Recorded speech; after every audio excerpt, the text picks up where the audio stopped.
سایہ کا چرتمی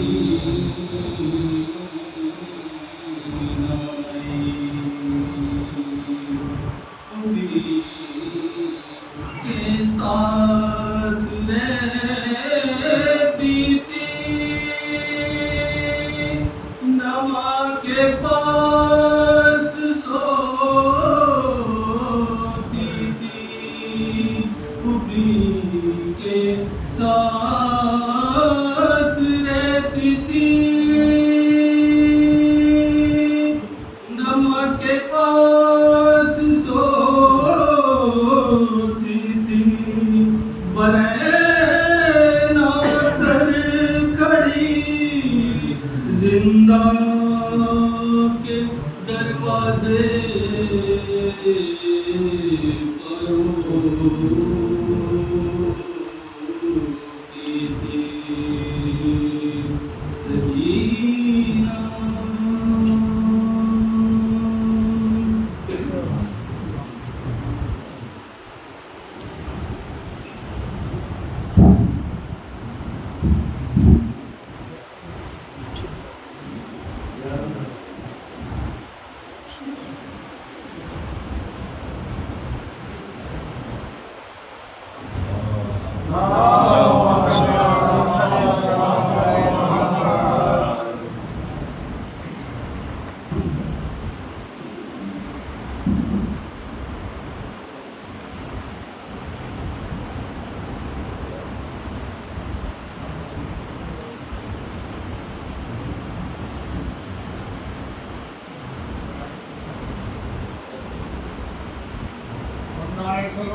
کیا ہے کردار نبی سب کو بتائیں گے حسین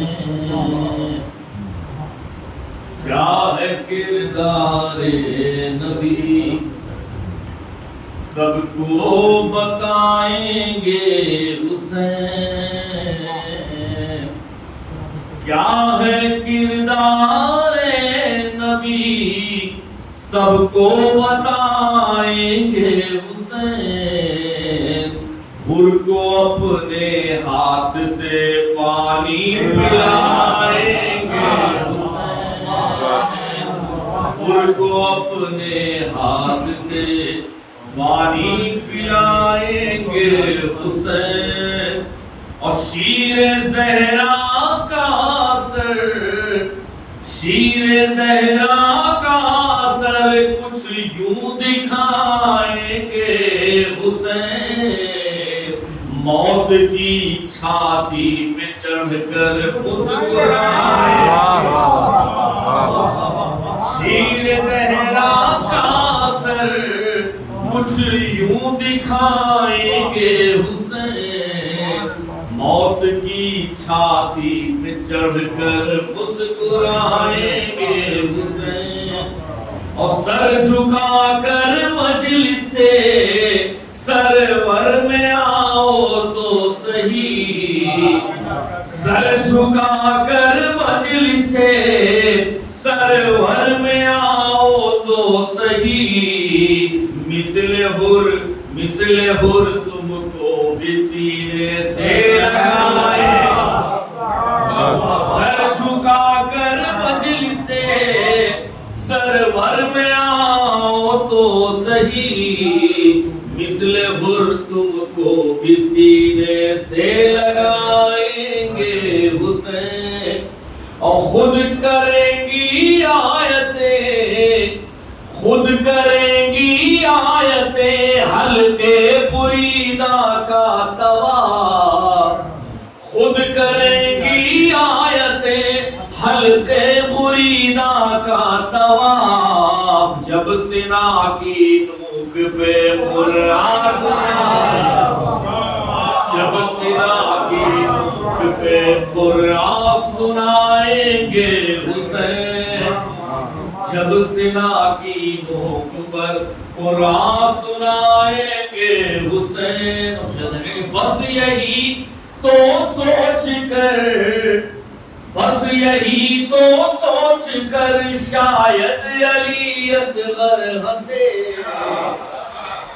بس یہی تو سوچ کر شاید علی اصغر ہنسے.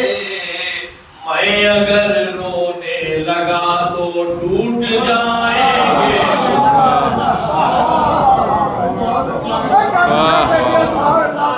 بس یہی تو سوچ کر، بس یہی تو سوچ کر شاید علی اصغر ہنسے، بس یہی تو سوچ کر شاید علی اصغر ہنسے. میں اگر رونے لگا تو ٹوٹ جائیں گے حسین، میں اگر رونے لگا تو ٹوٹ جائیں گے حسین. چاہ کر بھی ذہن سے، چاہ کر بھی ذہن سے تم دور کر سکتے نہیں، جب اذان دے گا مؤذن یاد آئے، جب اذان دے گا مؤذن یاد آئیں گے حسین.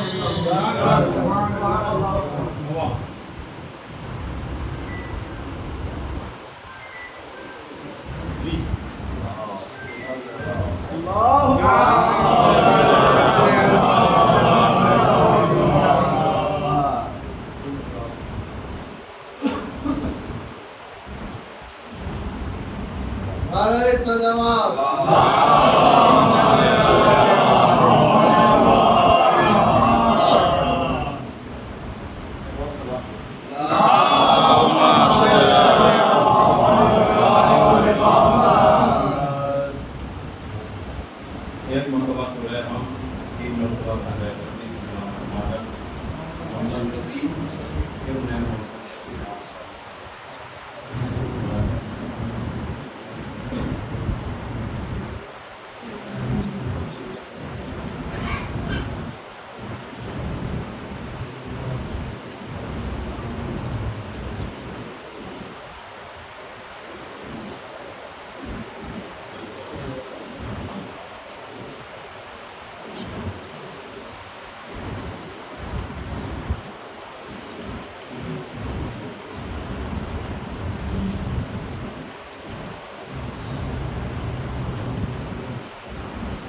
فاتحہ.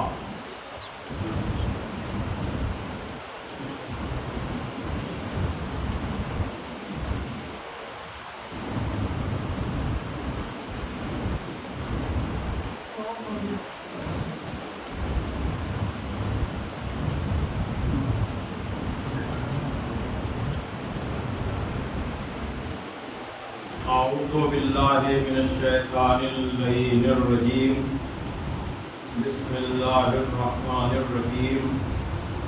الحمد للہ الذی ہدانا لہذا وما كنا لنهتدي لولا ان هدانا الله لقد جاءت رسل ربنا بالحق. الصلاة والسلام على النبي الأمي العربي القرشي المكي المدني الفقيه الأبتهي الاتهام الدافع لإشاعة الأباطيل والداعم لصولات الأضاليل مولد الحق بالحق بالقاسم. اللهم صل على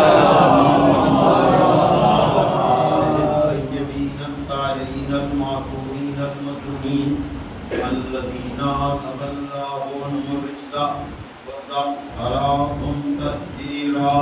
اللهم صل على ولعنة الله على أعدائهم أجمعين من الآن إلى يوم الدين. أما بعد فقد قال علي عليه السلام من مات منكم على فراشه وهو على وحق رسوله وأهل بيته ماتا شهيدا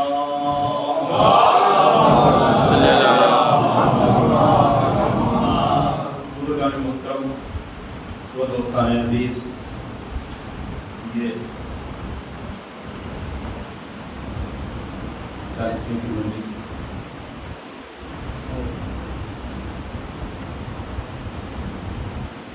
ظاہر سی بات ہے کہ ہماری تہذیبی اور مذہبی زندگی میں مرنے کے بعد نماز جنازہ جو ایک واجب و لازم چیز ہے،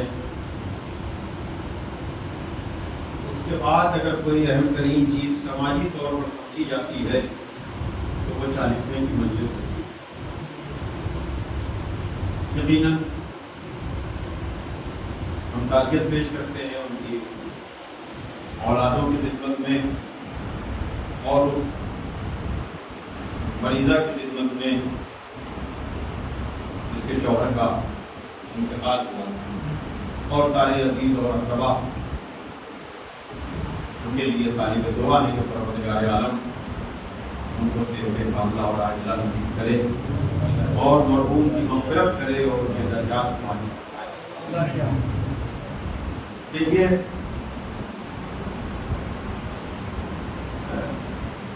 چالیسویں کی مجلس میں کچھ نہ کچھ جانے والے کے لیے کہا جاتا ہے۔ اگر کوئی باہر کا آدمی ہے تو وہ رسمی گفتگو کرتا ہے، عمومی بات کرتا ہے، جو چیزیں بتائی جاتی ہیں اس بنیاد کی گفتگو کرتا ہے۔ لیکن اگر کوئی وطن والا مجلس پڑھ رہا ہے کہ جو جانے والے کی شخصیت سے واقف ہے تو وہ اس اعتبار سے گفتگو کرتا ہے۔ میری خادمانہ زندگی کا عرصہ اب جو ہے وہ تقریباً 35-37 سال ہو رہا ہے، اور محترم مولوی صاحب جناب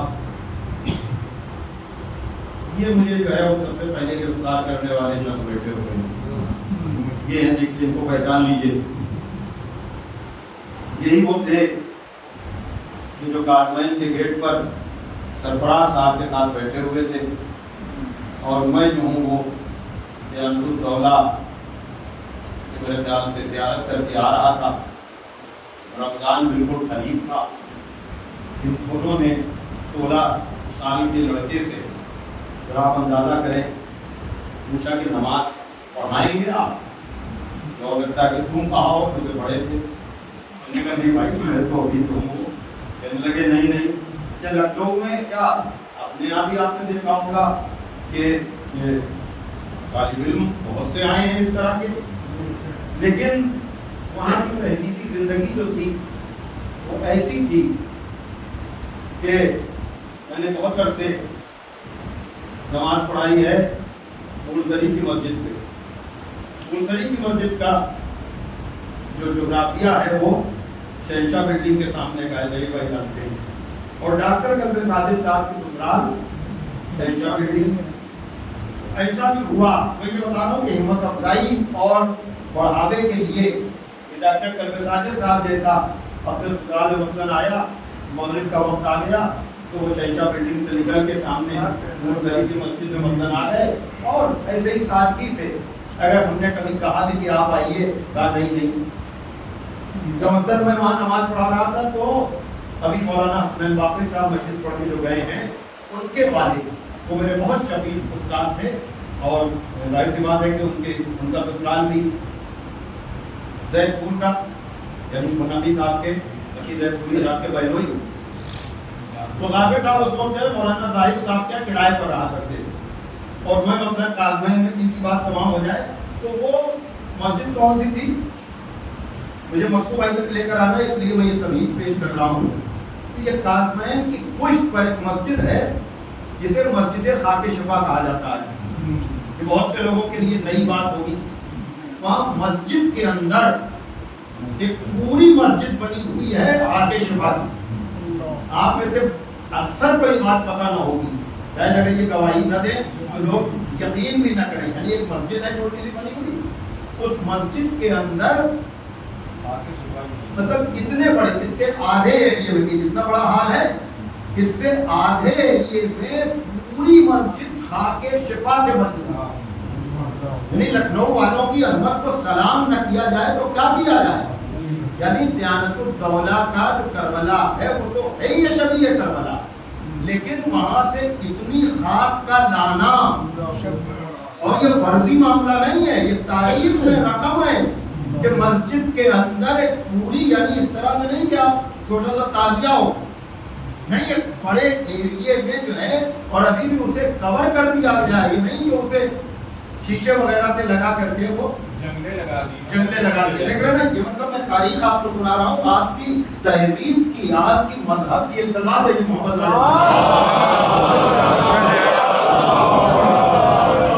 تو میرا یہ 16 یا 17 سال کے سن پہ انہوں نے جو ہے وہ مطلب یہ ذریعہ بنے تھے اس وعدے کا. اب ظاہر سی بات ہے کہ میں نے بہت سی چیزیں وہاں سیکھی. اچھا وہ امتحان یہ ہوا کہ ایک صاحب جمعے میں جاتے تھے، وہاں سے مسئلے پوچھ کے آ کر کے میرا آ کر امتحان لیتے تھے. وہ بھی مرحوم ہو گئے تھے.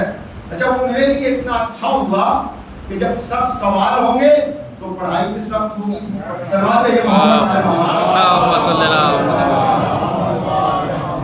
اور پھر اس کے بعد 2 سال، دوسرے سال بھی وہاں کا وعدہ ہو گیا تھا، لیکن کچھ ایسا ہوا کہ 2 سال میں نے خدمت پھر انجام دی نصیر آباد میں، اور پھر نصیر آباد میں جمعہ بھی پڑھانا پڑا. تو میں ممبر سے کہہ رہا ہوں کہ اس وقت تک سورہ جمعہ بھی ٹھیک سے یاد بھی نہیں تھا، لیکن مرحوم عسکری صاحب جیسا ہمت افزائی کرنے والا بہت مکرم صاحب کے گھر میں مثلاً قیام رہتا، تمام منشن صاحب کے ساتھ روزانہ بیٹھک ہوتی تھی، تو لفظ جمعہ ذہن پر چڑھا ہوا تھا. تو سورہ جمعہ میں لفظ جمعہ ہے، میری زبان میں مثلاً جمعہ آیا تو ان بزرگ نے آ کر تنبیہ نہیں کی، میری اصلاح کے لیے کیا کہ میاں یہ لفظ جمعہ نہیں ہے، جمعہ ہے، دیکھ لیجئے گا. میں اپنی آپ کو تہذیبی زندگی کی، سماجی اور مذہبی زندگی کی خدمات کی تاریخ سنا رہا ہوں. تو یہ 87-88 ہوگی. اسی دوران پہلا اشرا میں پڑھنے گیا صدر پور، بہت بڑا قلعہ ہے، لیکن کل 2 آدمی تھے شیعہ، یقین نہ آئے آدمی کو. جو باہر کا بنا ہوا امام باڑا تھا وہ اجڑ چکا تھا. یہ میں بات کر رہا ہوں 87-88 کی، اور اتنا چھوٹا تھا میں کہ باہر دن میں مجلس ہوتی تھی، جو قلعہ جو امام باڑا شمار ہو چکا تھا، خالی آثار باقی تھے. رات میں جو عورتیں تھیں میراثنے جاتی تھیں سوسخانی کے لیے، اور بچن صاحب مرحوم ہو گئے، وہ محمدی وہ ہے وہاں رجسٹرار تھے، اور ان کے ایک بھائی اور تھے. وہ جو صاحب ہیں وہ اس وقت مرزا اظہر صاحب مطلب سمدھی بھی ہو گئے ہیں. تو وہ 2 لوگ ہوتے تھے، تو وہاں بھی پریکٹس کا موقع ملا. ظاہر سی بات ہے کہ قدروں میں کچھ بھی پڑھیے آپ، جب سننے والا مجمع سوائے 2 شیعہ کے باقی سب بڑے بھائیوں کا ہے، تو بہترین پریکٹس کا موقع ملا وہاں. دوسرے سال سے میں جانے لگا آگرہ. اب آیا مفتو بھائی کا موقع. نجیب صاحب گواہ ہیں، ان کے بھائی ہوتے تھے اس وقت نور الاسلام صاحب یا وہ ظہور الاسلام صاحب. وہ میں جاتا تھا طاہر علی صاحب کے سالے کے یہاں، احسن گرگرامی صاحب کے یہاں. اس وقت مصطفی بھائی مرحوم آگرے ہی میں رہا کرتے تھے، اور ممکن ہے کہ ان کی آمد یہ وہی رشتہ ہے. چونکہ خاندانی طور پر رہنے کے علاوہ سماجی طور پر بھی یہ دونوں وہاں. اور وہ احسن دلگرامی صاحب سے ظہور الاسلام صاحب کا بہت گہرا ہوتا. تو آگرے کا لال قلعہ جو ہے وہ حالانکہ محرم میں جانا نہیں چاہیے تھا لیکن اتنا شعور بھی نہیں تھا. ابھی اگر ہو جائے تو میں بہت سے لوگوں سے کہوں گا کہ 10 دن میں یہ کام نہ کرو. لیکن ایک عمر ہوتی ہے, ایک ایج ہوتی ہے جب آدمی نہ چاہتے ہوئے بھی بہت سے کام کرتا ہے. لیکن میں جب وہ آگرے کا قلعہ گھوم کر آیا تو میں نے اس دن مجلس پڑھی خیبر پہ, اس لیے کہ وہاں جانے کے بعد دروازے کو ایکسپلین کرنے کا موقع ملا. ورنہ قبضے والے دروازے میں یا جو ہک کے اوپر دروازہ لگا ہوتا ہے اس کو اشارے پر کھولا اور بند کیا جاتا ہے. لیکن جو قلعے میں دروازے لگتے ہیں, قلعے کے باہر ہوتی ہے خندق. تو پڑھیے گا, خندق میں جو پل بنتا ہے وہ دروازے کا ہی بنتا ہے اور اس کو زنجیروں پر کھولا اور بند کیا جاتا ہے. تو جو دروازہ زنجیروں پر کھلے اور بند ہوگا وہ 2 آدمیوں سے نہیں, اس کے لیے بیلنس بنانے کے لیے 20 آدمی ایک طرف چاہیے, 20 آدمی ایک طرف چاہیے. تو جس دروازے کے لیے 40 لوگ چاہیے ہوتے تھے اس دروازے کو مولا علی نے 2 انگلیوں سے ایک سلام دے کے محمد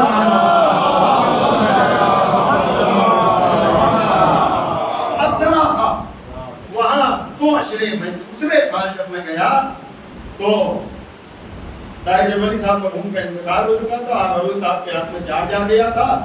تو مجھے آگرے میں مزار کا بھی اشرا پڑھنا پڑا اور جو ہے وہ احسن دلگرامی صاحب کے یہاں کبھی. تو 8ویں محرم آتے آتے میری آواز گئی بیٹھ, اور کسی بھی اشرے کے لیے 8ویں محرم کی مجلس جو ہے وہ اہم ترین ہوتی ہے. اب مسئلہ یہ ہوا کہ میں بولوں گا کیا.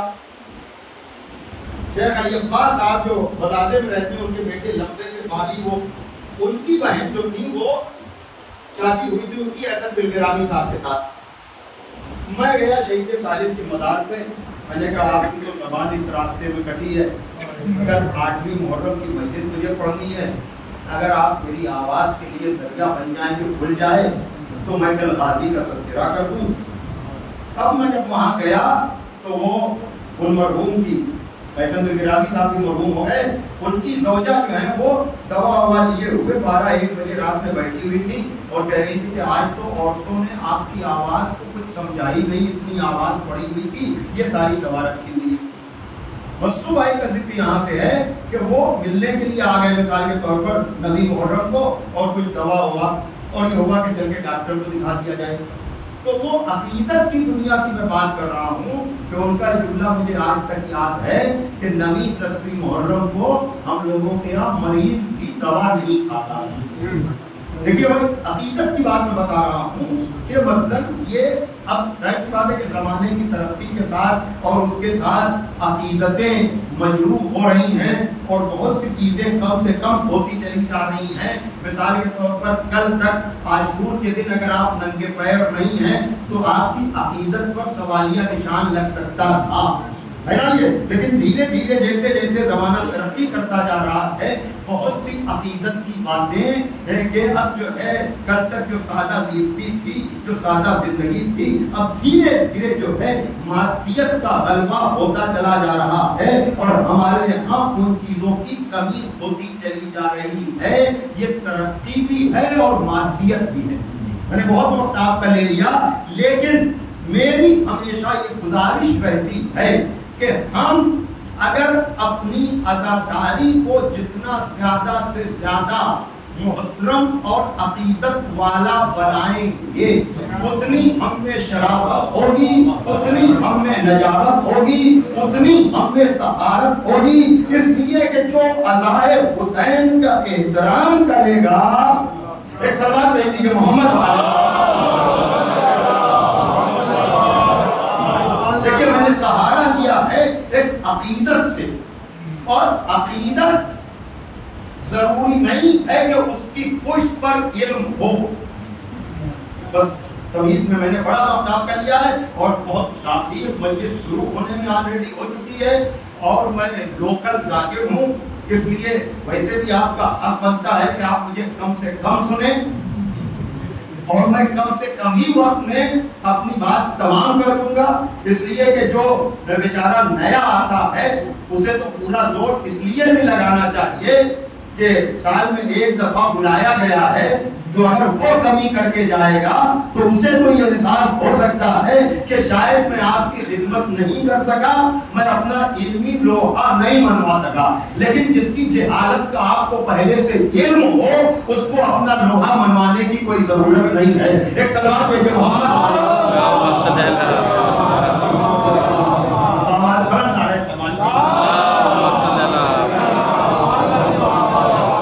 ایک اور سلوات بھیجیے۔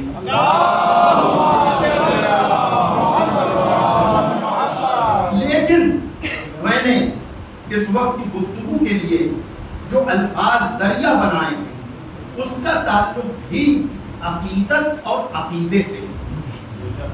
دیکھیے عقیدت کی بھی ایک اپنی حیثیت ہے، اور اگر عقیدت ختم ہو جائے تو پھر عقیدہ بھی محفوظ نہیں رہتا۔ بڑی توجہ، اگر عقیدت ختم ہو جائے تو عقیدہ بھی محفوظ نہیں رہتا، اور اسلام نے بھی عقیدت پر پابندی نہیں لگائی، بس شرط یہ لگائی ہے کہ تمہاری عقیدت شریعت سے نہ ٹکرائے۔ بڑی توجہ، عقیدت شریعت سے ٹکرائے نہ تو اسلام عقیدت پر پابندی نہیں لگاتا۔ مثلا اس نے پوری عزاداری کو توجہ فرمائیے گا، اور اس عزاداری سے پورا عقیدہ جڑا ہوا ہے۔ میں نے جو لفظیں بتائی ہیں وہ کیا ہیں کہ تم میں سے جو مر جائے اپنے بستر پہ بھی خدا کے حق کی معرفت کے ساتھ، رسول کے حق کی معرفت کے ساتھ، آل رسول کے حق کی معرفت کے ساتھ، تو اس کی موت شہادت ہے۔ شہادت زندگی کا دوسرا نام ہے۔ توجہ فرمائیے گا، شہادت زندگی کا دوسرا نام ہے۔ اب شہادت کا لفظ جو ہے وہ ہم استعمال کرتے ہیں اپنے کلمے میں۔ میں آؤں گا واپس توحید کی طرف۔ اشہد ان لا الہ الا اللہ، میں شہادت دیتا ہوں کہ کوئی خدا نہیں سوائے اس معبود لا شریک کے۔ میں شہادت دیتا ہوں کہ محمد اللہ کے رسول ہیں۔ میں شہادت دیتا ہوں کہ علی اللہ کے ولی ہیں۔ تو یہ شہادتیں ہم سب دیتے ہیں، لیکن گارنٹی نہیں ہے کہ ہماری یہ کی ہوئی شہادت خدا کی بارگاہ میں قابل قبول بھی ہو جائے۔ بڑی توجہ، اس لیے کہ میں ہمیشہ یہ بات کہتا ہوں کہ عجیب بات ہے کہ نماز پڑھنے والے کو تو نمازی کہا جاتا ہے، روزہ رکھنے والے کو تو روزہ دار کہا جاتا ہے، حج کرنے والے کو تو حاجی کہا جاتا ہے، لیکن شہادت دینے والے کو شہید نہیں کہا جاتا۔ جو کام کرتا ہے اس ٹائٹل سے اس کو سرفراز کیا جاتا ہے کہ نہیں؟ تو بھائی شہادت دینا بھی تو ایک کام ہے نا، کہ میں شہادت دے رہا ہوں خدا کی وحدانیت کی، میں شہادت دے رہا ہوں رسول کی رسالت کی، میں شہادت دے رہا ہوں ائمہ کی امامت کی، لیکن آپ بار بار اشہدو اشہدو کہنے کے بعد بھی اگلے کو مسلم تو کہتے ہیں، مومن تو کہتے ہیں، لیکن شہید نہیں کہتے۔ حالانکہ نماز پڑھنے والے کو نمازی کہتے ہیں، روزہ رکھنے والے کو روزہ دار کہتے ہیں، حج کرنے والے کو حاجی کہتے ہیں۔ تو یہ معاملہ کیا ہے؟ اصل معاملہ یہ ہے کہ شہادت دینے کی کوئی گارنٹی نہیں ہے کہ آج کا شہادت دینے والا کہیں بدل نہ جائے۔ تو جہاں بدلنے کا امکان ہے وہاں شہادت کا عہدہ اس عقیدے پر مرنے پر تو ملتا ہے۔ ابھی میں پڑھ کر آیا ہوں کہ جو خدا کے حق کی معرفت کے ساتھ، رسول کے حق کی معرفت کے ساتھ، آل رسول کے حق کی معرفت کے ساتھ مر جائے تو وہ شہید ہے۔ یعنی ہمارے یہاں لفظ شہادت موت سے جڑا ہوا ہے. نہیں میں اور آسان کروں بھائی، ہم اس ہندوستان میں رہتے ہیں، ہم سب اپنے ملک کی سرحدوں پر جان دینے کا جذبہ رکھنے کی بات بڑی توجہ. لیکن چلیے ہمارے لیے تو شک و شبہ ہوگا، لیکن اکثریت بڑے بڑے نعرے لگاتی ہے نا. لیکن اگر اس کو بھی آپ کہہ دیجئے کہ تم شہید ہو تو وہ بھی یہی کہے گا ہمیں محب وطن کہو، ہمیں شہید نہ کہو. تو شہید پھر کہے کسے؟ کہ شہید اصل میں اسے کہتے ہیں جو ان سرحدوں کی حفاظت میں مر جائے. ارے تو مرنے میں اور جینے میں فرق کیا ہے؟ کہا جو زندہ ہے وہ محب وطن تو ہو سکتا ہے، شہید وطن نہیں. اس لیے کہ آج کا وفادار کل کا غدار بھی تو ہو سکتا ہے. یعنی جہاں بدلنے کا امکان ہو وہاں شہید نہیں کہا جاتا، شہید وہی کہا جاتا ہے جب اپنے نظریے پر جان دے دے. یہی وجہ ہے جہاں بدلنے کا امکان ہے وہاں شہادت کا رتبہ، چاہے ملک کی بات ہو چاہے عقیدے کی بات ہو، وہاں مرنے کے بعد ملتا ہے. اور جہاں بدلنے کا امکان نہ ہو وہاں شہادت کا رتبہ زندگی میں ہی مل جاتا ہے. ایک سلوات بھیج کے محمد ایک سلوات اور پڑھ دیں آپ.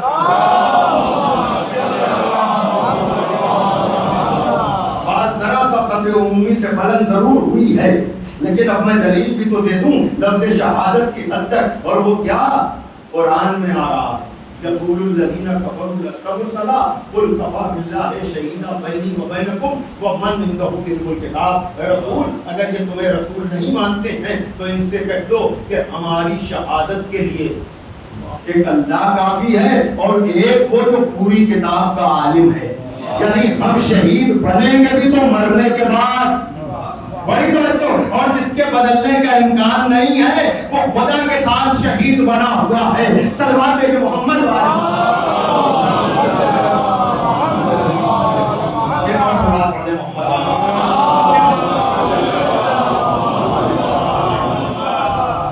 تو یہ ہے عقیدہ. اس عقیدے کی حفاظت کرتی ہے عقیدت. بڑی توجہ. عقیدت کا لفظ میں کیسے ایکسپلین کروں؟ بس یوں سمجھ لیجئے کہ آرڈر کچھ نہ ہو مطالبے بہت ہوں، حکم کچھ نہ ہو مطالبے فطری بہت ہوں. اور یہ وطن میں بھی ہمارے ہوتا ہے. ہمارے بڑے لوگوں نے کہا کہ بھائی آپ ہماری عقیدت پر سوال اٹھا رہے ہیں کہ محرم کا وجوب کہاں لکھا ہے، عزاداری کا وجوب کہاں لکھا ہے، نماز تو واجب لکھی ہے، روزہ تو واجب لکھا ہے.